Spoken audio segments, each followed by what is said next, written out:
پیٹ کا درد، السر، گیس اور اس طرح کے مختلف پیٹ کے امراض جو ہیں ان کے لیے فجر کی سنتوں میں پہلی رکعت میں سورۃ الفاتحہ کے بعد علم نشرح اور دوسری میں علم تری کیف،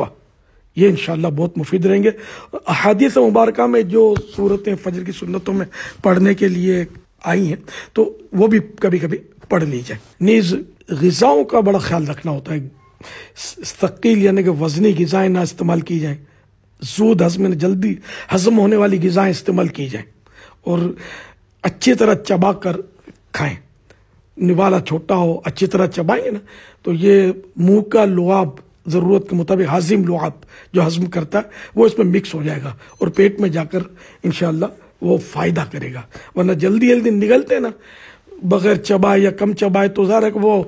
دانتوں کا کام آنتوں کو کرنا پڑتا ہے اور پھر آنت بیمار نہیں ہوں گے، معدہ خراب نہیں ہوگا تو کیا ہوگا۔ پھر تلی ہوئی غذائیں یہ تو سمجھو کہ ایک طرح سے زہر قاتل ہے،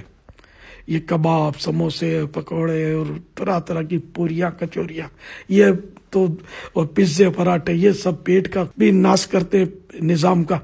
اور جناب والا دیگر بیماریوں کو بھی یہ لاتے ہیں، تو ان سے تو بہت بچنا چاہیے۔ اور یہ مدری پھول یاد رکھیں کہ مرض کا علاج صرف طبیب کے مشورے سے کرنا چاہیے۔ صلو علی الحبیب۔